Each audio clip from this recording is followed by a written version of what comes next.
Hey, deserving listeners, it's time for me to react to your comments from my videos from last week. Let's get to it. Mike and Natalie videos from last week. MI, frequent contributor on YouTube, commenting, MI says, I almost got the vibe that Mike and Natalie were displaying solidarity together against the show itself. Right, so in the clip we saw, Mike and Natalie were both not answering questions very honestly. They were resisting. And it says here, let's not forget that in all of these relationships, the show and the crew are often part of any triangle we might be seeing only 2 points of. It's a very excellent point, MI, that I hadn't really put into those words in my mind, so thank you for that. Yeah, and it's something that I think about sometimes, but it's something that we should probably think more about. If we're going to use the show as an educational opportunity, we have to consider the full system. We understand that the couple are not alone. There's people behind the scenes. There's producers, there's camera people, there's sound people. They are involved. The producers are absolutely involved in asking the questions, editing the situation, maybe even putting pressure on the people in certain ways. And in that situation, we have Mike and Natalie being asked by the TV show, by Sean, by other people, tell us more, tell us more. And there might be some issue there that they're not going to talk about very much. They might even be contractually prevented from talking about it. I don't know. So it does lend itself to some speculation. We don't know. Maybe we'll find out one day. Rochelle on YouTube says, Sean used to be a reporter and news anchor. She also has an Emmy. I think these experiences in the past really contributed to her figuring out the best question to ask. It's interesting, Rochelle. I did not know that about Sean, and I always love learning stuff like that. So thanks. Yeah, she seems to really have a knack. The things she said throughout the tell-alls that I've seen are very therapist-y kind of things to say sometimes. Sister Madrigal says, their problems are not uncommon. Oh, so I said that Mike and Natalie, hey, their problems are not uncommon. If they had the right therapist, they'd be able to get some help. Sister Magical says, light bulb moment. It occurred to me that the reason why so many people find Mike and Natalie so hard to watch and also disagree about which one of them is the worst. I see a lot of people arguing that Mike is the worst or Natalie is the worst. It's very divisive. But you saying their issues aren't uncommon made me realize most of the audience has dealt with a Mike or a Natalie or both. So they trigger us more than most because their issues are very common. Yeah, that's interesting speculation. I could see that being true. 45 says, I'm realizing while watching this again that Mike completely avoided Joby's question. Right. Since Mike doesn't know how he feels about anything, he couldn't even imagine for a second how Natalie felt wondering where he was. Yeah, that's a good point, 45, that when you have difficulty with your own emotions, you also have difficulty understanding other people's emotions. Not always, but sometimes, for obvious reasons. Lorenza says, I'm unsure if I am avoidant, like Mike. I will express how I feel, but if I have a whirlpool of emotions and feel hurt by someone, I need to take hours or weeks to sort out my emotion and figure out what I want from the relationship going forward. I hope I remember to explore this with my therapist on Monday. Yeah, Lorenza, I would explore it. You know, it could be like Mike, or at least the conceptualization that I have of Mike, avoidant attachment style. But it's also possible that Mike doesn't have a avoidant attachment style. It's also that you don't. Based on the little bit that you said, there's a red flag, but there's other possibilities as to what's going on there. Comorbidity says, LOL, we all need a faraway Dr. Honda voice saying, don't do it. Did I say that in the Mike and Natalie video? Don't do it. Interesting. I just realized I have some smuts. Is that a word? I have a thing on my shirt. By the way, this shirt. Okay. So my cat wants to chime in. There's a whole story around this shirt. So first off, my wife, this is Michelle, the cat that you'll often hear chiming in. My wife painted this painting of the cat and other things years and years ago. And then when we started making merch and people in the comment section were saying, hey, you should do a t-shirt that says my cat wants to chime in. And so Stacy, my wife, the pod wife, took that old painting, digitized it, edited it, designed this whole shirt. And I think it's really great. Kind of fits with our overall kind of style and the merch. And as she was designing, and it took her weeks. I saw her on her iPad or the, thingy, like working on this design, no joke, for months. I would see her kind of touching it up and really trying to make it work perfectly. Because it's actually a really good, it almost looks like a photograph in some ways of Michelle. Anyway, so she'd been working on this, and then we ordered this sample just to see how it looks in reality, and it's kind of fun. I actually genuinely like wearing these shirts just around the house and out and about. Well, then my cat, Michelle, started to get more and more sick. I won't go into the details, but she's older. She's 15, which apparently is the average age of a cat's lifespan, indoor cat's lifespan. And I was taking her to the vet. I was doing all these various treatments. She had trouble with food. She had trouble with energy. She was losing weight, all these things. And things seemed to be going okay. She wasn't like the way she used to. Some of you might have even seen that I didn't often I was, 6 months ago, I would have her right here often. But as time went on, and she seemed just more uncomfortable in general. She didn't like being places other than her like special place on our bed. So then her health really took a downturn, and we had to euthanize her. The vet highly recommended it. Vet was great. She said the same thing happened with her cat just not too long ago. Same symptoms. Multiple organ failures, kidneys, liver, pancreas, all sorts of things. And yeah, it's a really sad time for my family, for me. I've cried all the tears, probably not all the tears. I've cried a lot of tears. I probably haven't cried all the tears. My wife cried a lot too. It's tough. And I've talked about it before. I've made whole episodes on the grief that we go through with pets that's often denied by society. There's certain grief, we call it disenfranchised grief, where there's a lot of different losses that society just doesn't support us when we have normal human reactions to it. So, and I appreciate everyone. I'm sure people will be supportive when I make this announcement, and thank you. I know that a lot of you really liked the cat. The cat felt like you knew the cat, and you knew Michelle. And yeah, so it's an ongoing grief process for me and my family, and it's tough. And at the same time, we had this shirt. We had developed this shirt long before she got sick. I got this particular sample long before she got really sick, Michelle. And I was thinking, well, what do we do with this shirt? Because when do we make it public? And how sad it is that it'll literally never happen. What's happening on this shirt will literally never happen again because Michelle isn't with us anymore. And so we thought about it, and we said, well, let's release the shirt, but let's give all the proceeds to a charity. And I immediately thought of Animals Lebanon.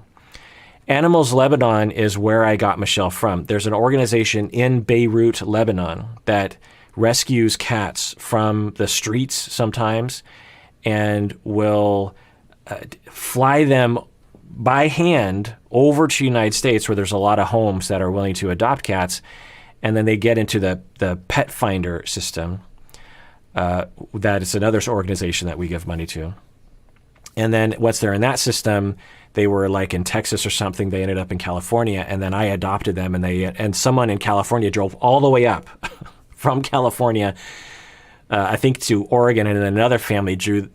So the cats were all these volunteers, and so Animals Lebanon is a organization that saves cats from Beirut, and I had 2 cats from that organization. My other cat unfortunately died almost 3 years ago exactly. He was a little older, but Animals Lebanon. So all the proceeds from this shirt, if you want to get this shirt or a mug or something, all the proceeds, all the money we make from it is going to go to Animals Lebanon. So also, if you just want to donate to Animals Lebanon in on behalf of Michelle, then that would be awesome as well. So you can go to animalslebanon.org, animalslebanon.org. It's a pretty small organization, and I don't know if you remember the big explosion that happened in Beirut. Well, it was actually pretty close to their main office, and a lot of the animals were injured from the glass of the windows being pushed into the facility. And so they need a lot of help. And these people are saints and angels for cats and other animals. And I wouldn't have ever had Michelle, and you would never have met Michelle if it weren't for Animals Lebanon. So again, if you want to get this at any time, we're going to be giving to Animals Lebanon. Anyway.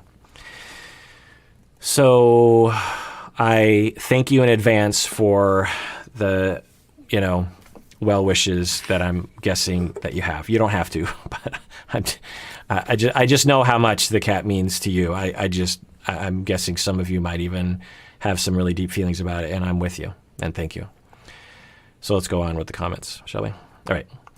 So Princess Kenny, about Mike and Natalie, says, why is poor Tamara always dragged into this mess?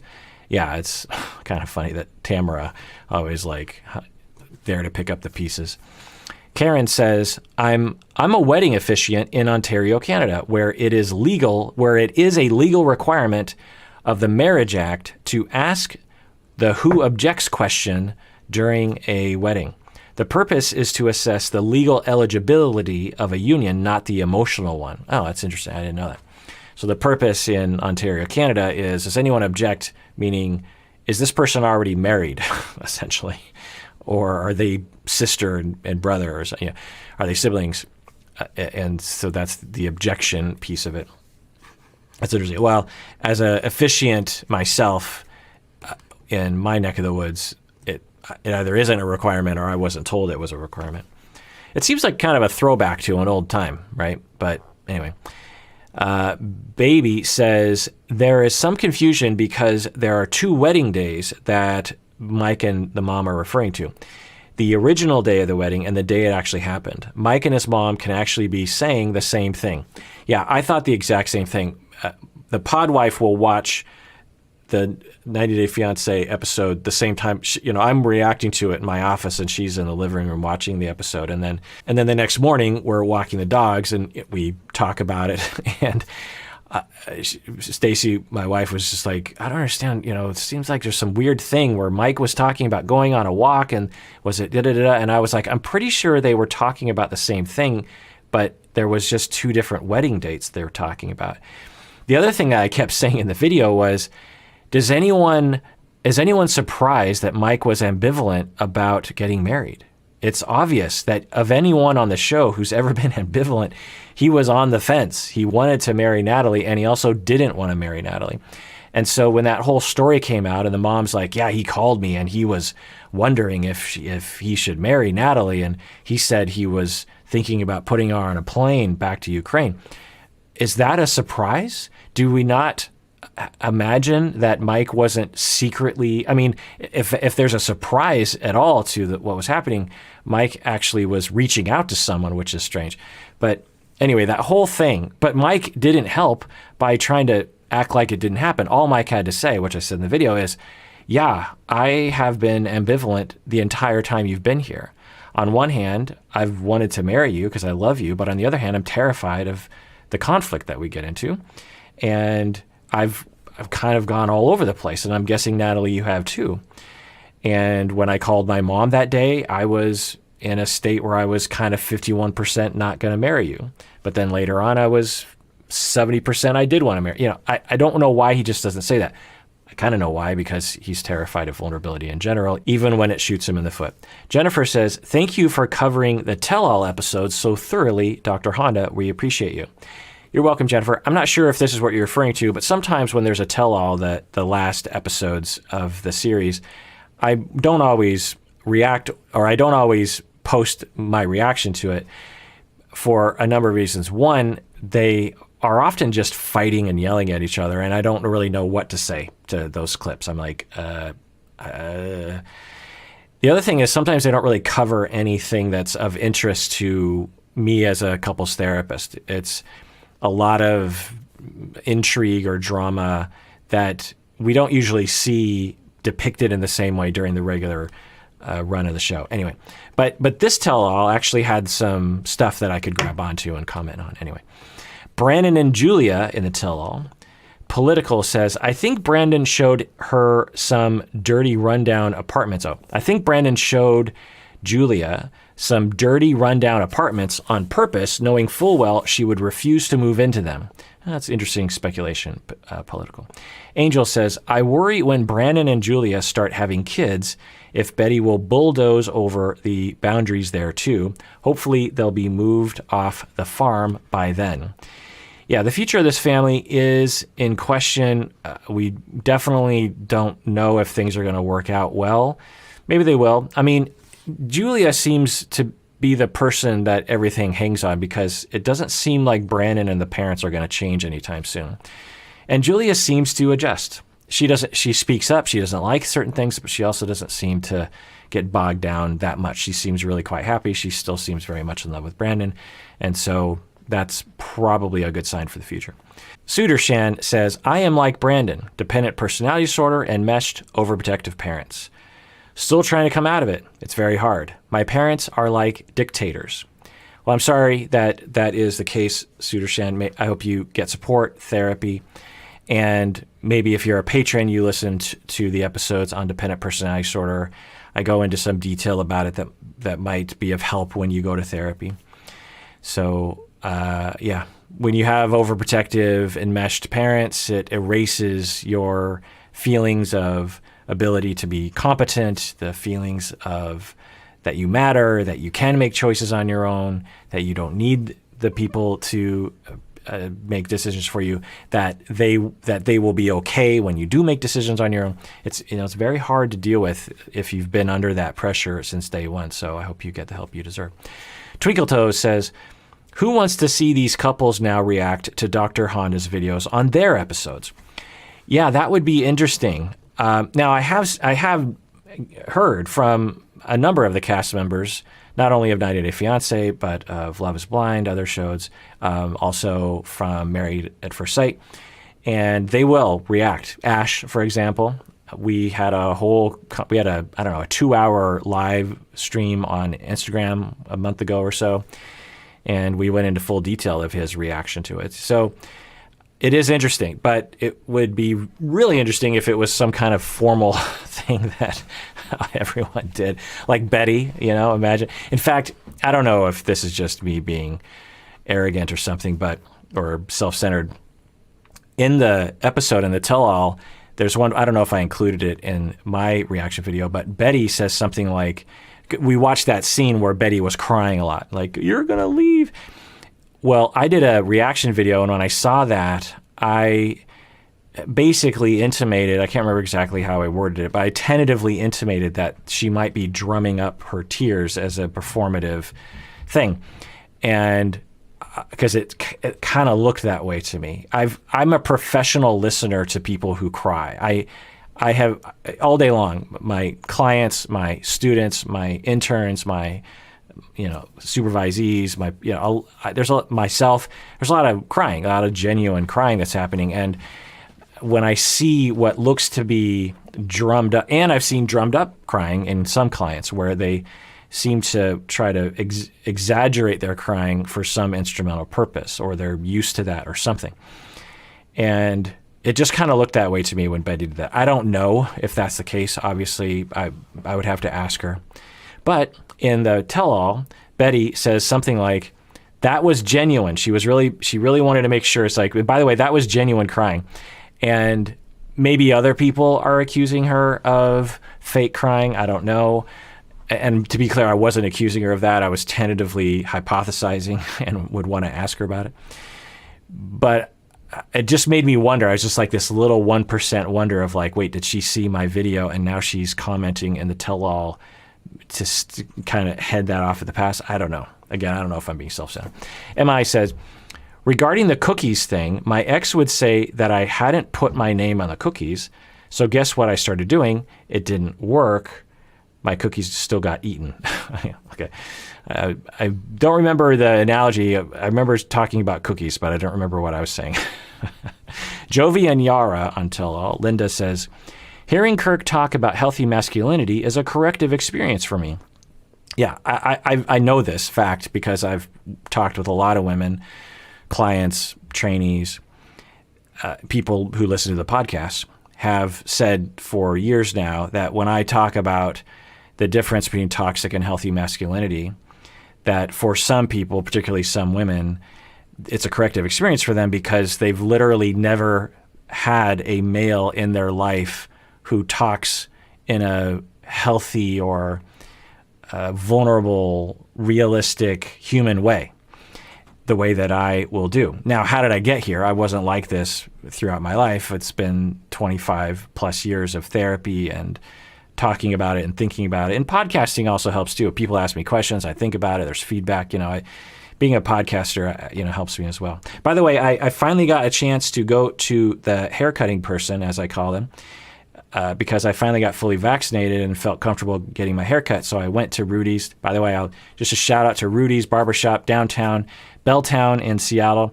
And there's Sarah, I've been going to her for years. She's great. And I felt so bad because I hadn't had a haircut since January of last year. It was like my hair was getting real kind of raggedy even as the pandemic was starting. And I think I even had a haircut scheduled, a desperate one that I needed. And then the pandemic happened, I canceled it. So I haven't had a haircut in 17 months. Is that right? Or 16 months. I haven't had a haircut in 16 months. Or I've been cutting it myself. I've been all cutting the back. I've been cutting the front. My wife was cutting the back. None of us were cutting the middle zone. And so this part was like crazy long. So it felt really good to go actually, get an actual haircut. It's, looks normal, I guess. But anyway, what was I talking about?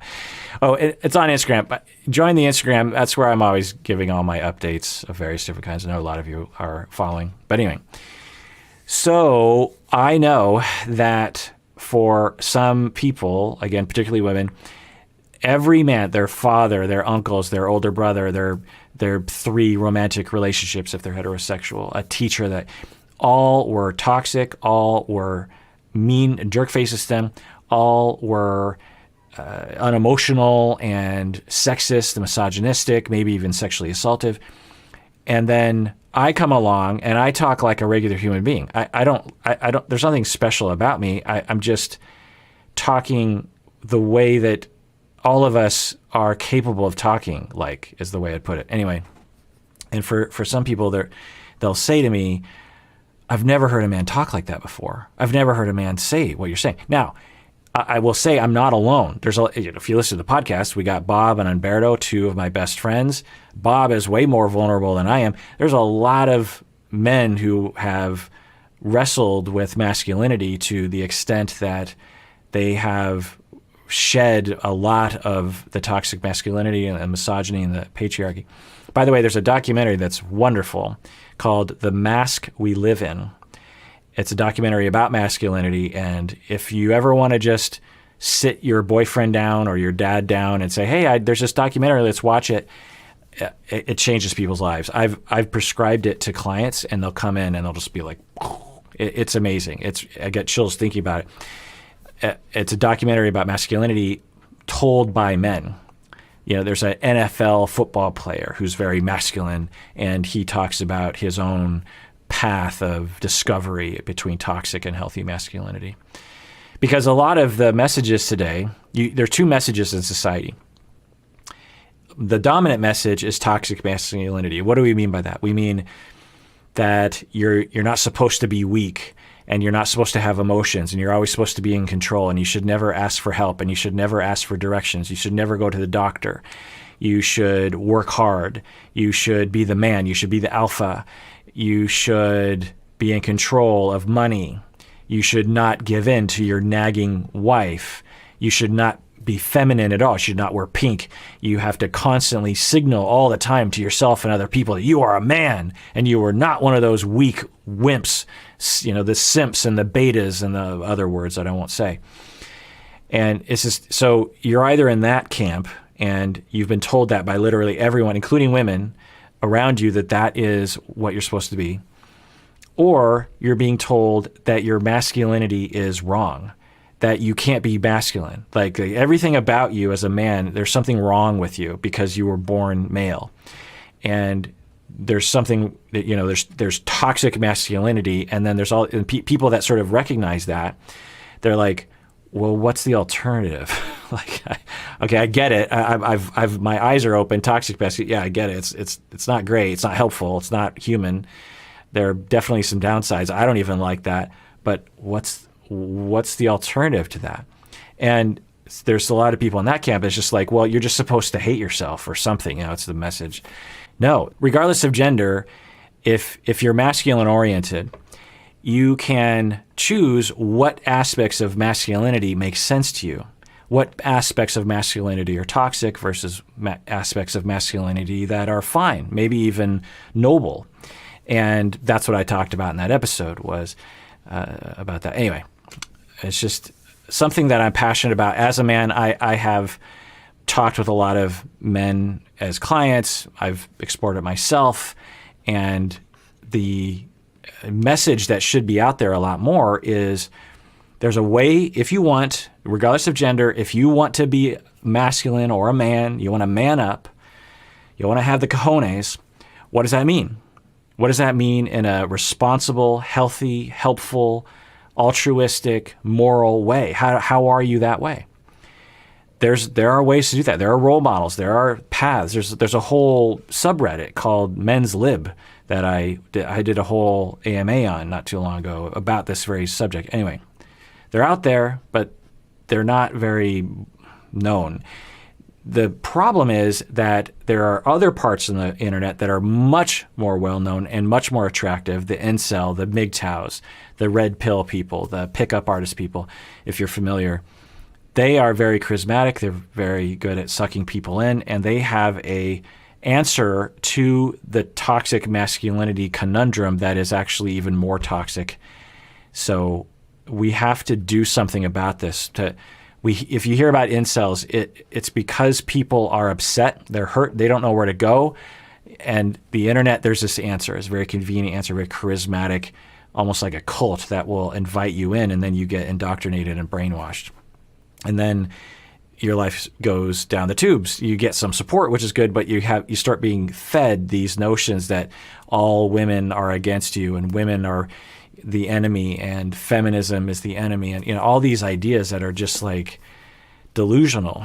And it is I've worked with a lot of people like that. Listen to all my episodes on incels and MGTOW and pickup artists. I've been because I'm on the internet, I attract an element of that. Men will reach out to me and they'll say, like, I hear you criticizing incel, and I have to admit there's a part of the incel community that I understand, but when I hear you talk, it kind of helps me. Well, what am I supposed to do? And it's like trying to get someone out of a cult. It's like trying to get someone out of Scientology or something. Or I won't even talk about the other cults that are happening right now in my country, but because I don't know if some of you are in it, and I don't know if I'm going to piss some people off. But the point is that there's a process, and there's a lot of men who are lost. There's a lot of women who are lost. There's a lot of trans people who are lost. A lot of there's a lot of lostness, and the internet sometimes has toxic answers to our being lost. Anyway, that was a tangent. Jovi Niara, getting back, Spacetime says, a problem with masculinity is egotism. The ego makes people so delusional, and it holds them back from being the best person they can be. True. Angel says, Jovi reminds me of Danny Zuko in Grease. That is great, Angel Kate. In the scenes in which he was putting on a macho act and being kind of mean and insensitive to Sandy's feelings. Yeah, he is exactly like Danny Zuko. Pink says, I don't understand the concept of proving one's masculinity. I've never felt like I had to prove my femininity, but I understand men and women are socialized differently, and it's unfortunate. Yeah, that's a good point. That for many men, if not to some extent universally, all men, this is something that is particular to men. That some women do also have to are pressured to prove their femininity. Certainly, if you're a young woman and you're not acting like a woman, there's pressure to act like a woman, right? Throughout one's life, but particularly during certain ages. One could argue, though, that proving one's masculinity is something that is a dominant feature of male socialization in our society.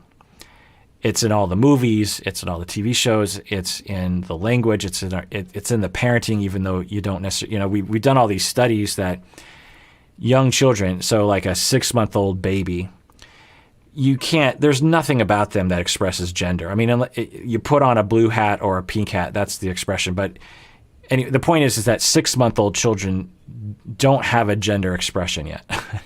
And yet, parents will treat 6-month-old babies differently, even when they're trying not to. Because as parents, we've all just been bombarded and brainwashed into believing certain things about certain people, including differences between the genders.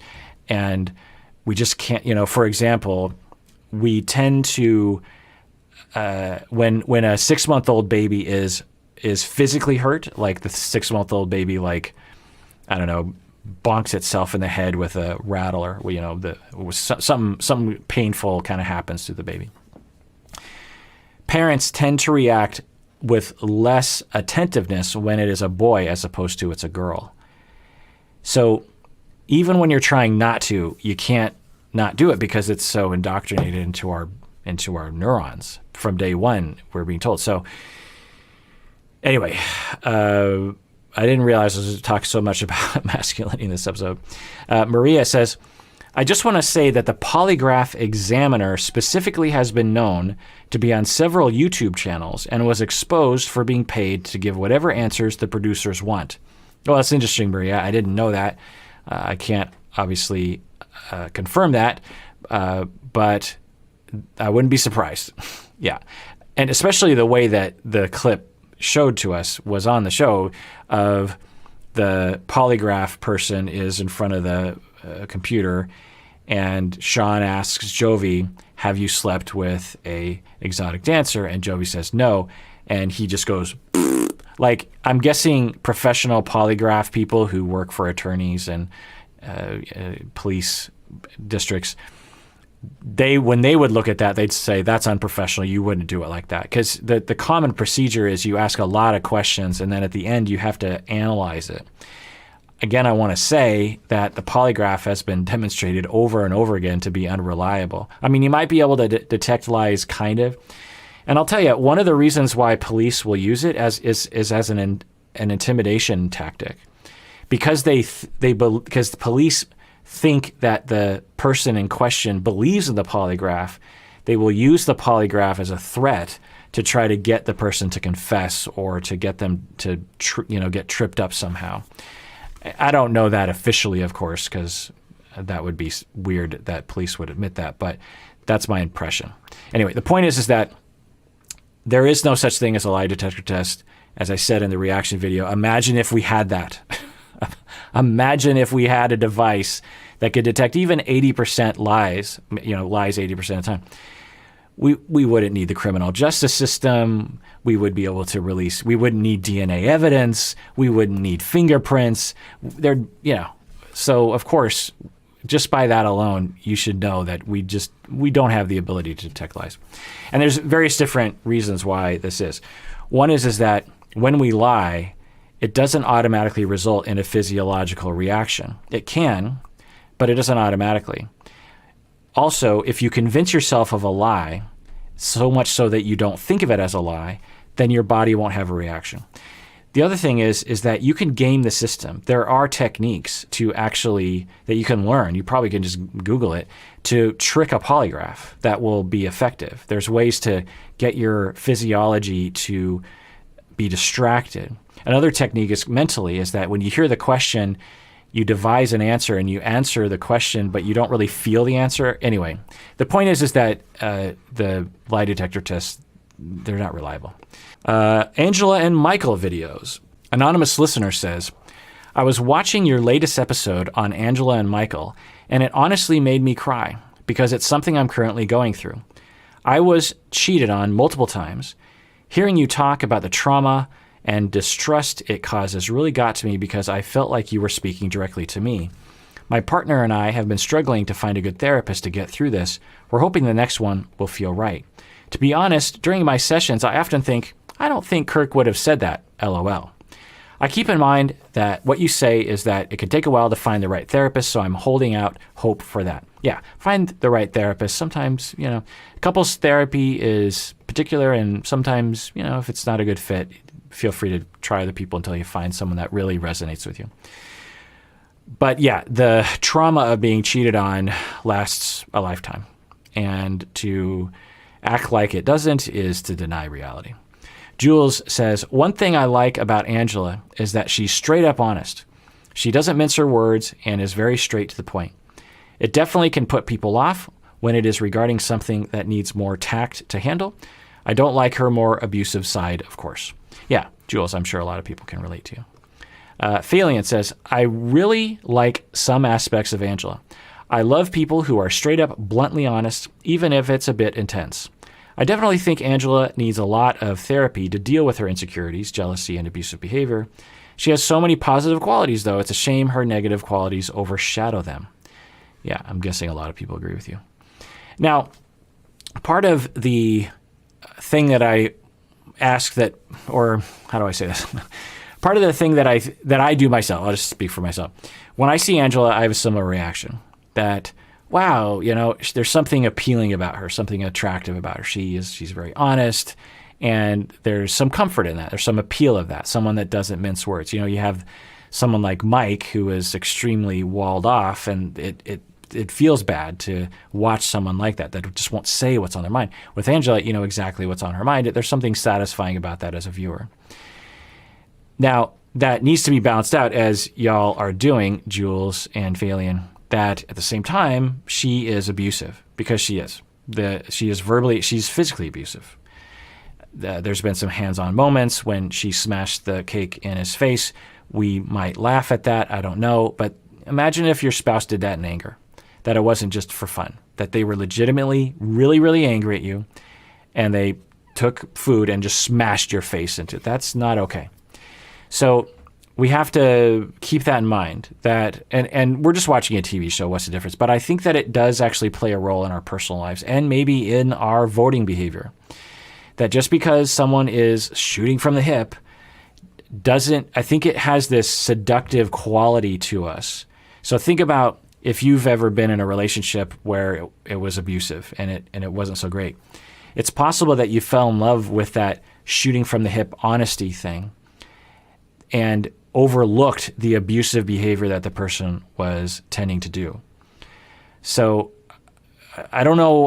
My thoughts aren't very refined in this area. And I'm not saying you're supposed to reject Angela, because she does exhibit a lot of vulnerability that is very honorable. But I'm just going to put that out there because I see that happen sometimes. I see some people in my office who will have this history of a lot of abusive relationships whether it's friends or family members or spouses. And they'll look back at what attracted them to those people in the beginning was that blunt honesty that they're attracted to for reasons, and it will make them blind to what the person is actually doing overall. Anyway, Maria says, this is my first comment ever on YouTube. Dr. Kirk, you have no idea how much this channel has helped me through this pandemic. I realized that I have many traumas that lead me to suffer from anxiety. Fortunately, I am going to therapy now. Well, good for you, Maria, and thanks for being the very first comment on YouTube. Kristen says, not going to lie, jerkface is now part of my lexicon. Yeah. So the word jerk, I don't know where I came up with jerkface. I don't know where I heard it, but at some point early on in my podcasting career, I want to say other words that I want to swear, essentially. And so I want to come up with some other word that is not offensive to people. And somehow I just landed on jerkface. If I think about it, I could kind of attribute it a little bit to my mom. My mom does this. My mom has these quirky words like fiddlesticks, and they're not her words, but these words that instead of swearing, she will say these funny words. Maybe I got it from her. Anyway, Sunny says, I absolutely did this with my husband, with the Angela and Michael thing. I absolutely did this to my husband in the same way that Angela did. My husband didn't show emotion, so I assumed he didn't have them. Once I got a glance that there were real human emotions under the surface, I couldn't apologize enough to him. I can't even remember the cruel things I may have said, just trying to get any reaction from him, but I bet he remembers them all very well. You can't take those words back. Yeah, well, you're very aware, Sonny, and that's great. Claudia says, to be honest, when I heard that Michael accepted a sexual favor as a payment from a woman in a vulnerable situation, that bothered me way more than the cheating. Sexually exploiting a vulnerable woman, taking advantage of a helpless situation, is way worse than just cheating on a night out. Agreed, Claudia. That is a good point. I did not think of that, but that's a great point, Claudia. Laura says, oof, the comments on the impact of cheating that you talked about really hit hard. It's been 15 years since I was cheated on, and I still really struggle to trust anyone enough to form a meaningful relationship. I still can't trust my own judgments after getting it wrong in the past. Yeah, Laura. Well, talk with your therapist about it. It's normal to have it still with you, but you deserve to have, attachment. Your attachment needs met by people. Secure relationships. Jackie says, I was engaged to a Nigerian man and spent a lot of time in Nigeria. If anything, having a picture of a white woman on your phone is going to cause the police to shake them down for money, as it would be assumed she is sharing money with you. I have seen it in person. It is hard to believe until you witness it yourself. Well, that's very interesting, Jackie. Thank you for sharing that. I wouldn't have thought about that, and I always like comments like that help us understand culture and differences. Alyssa says, it kills me inside, or about Keilani Asuelu we're switching to. Alyssa says, it kills me inside that rather than discuss this with him, with Asuelu, in a straightforward manner, Keilani has to drag her brother into the situation and make him tell on her fiancé. The absolute knots people will tie themselves into so they can avoid some simple conversations is just unreal. Agreed, Alyssa. Sufi says, I really appreciate you demonstrating poor communication versus healthy communication. Well, you're welcome. That's my job. Stephanie says, I feel that Asuelu might benefit from taking a parenting course to increase his confidence. Agreed, Stephanie. Vivid says, your videos help me get through doing the dishes every day. Thank you for your daily uploads. They have been very helpful both with the dishes and my personal life. Yeah, well, that's a great image in my mind. I imagine you getting your laptop out or iPad and you click it and you're doing the, two birds with one stone. I like that. That's why I'm always listening to my podcasts. I'm on my headphones here as I'm doing the dishes and other kinds of things. Kayla says, my mother and father have this exact dynamic 25 years later, Keilani and Asuelu. My mother and father have this exact dynamic 25 years into their marriage. So the overfunctioner, underfunctioner, the mother-child dynamic. I can see me and my husband headed down the same road regarding the ways that we communicate. I am so happy I watched this episode to help prevent me from recreating my parents' relationship. Well, good, Kayla. It's good that you have that awareness and going to therapy, going to couples therapy, exploring why it is that you have a tendency to parentify or, to become parentified and to overfunction and to look down on people and choose maybe childish people, and for your spouse to learn why they become more dependent and more underfunctioning. It's very important to head that off at the past before it exacerbates, and exaggerates itself and becomes very problematic, as we might be seeing on the show. Hard to say. All righty. Well, that is it for that episode. Again, if you want to get some of this merch, it'll go to Animals Lebanon, or you can just donate directly to Animals Lebanon. And if you do, let me know. Email me, go to the website, email me, let me know that you donated. It'll warm my heart. And everyone out there, please take care of yourself because you deserve it. You really, really do.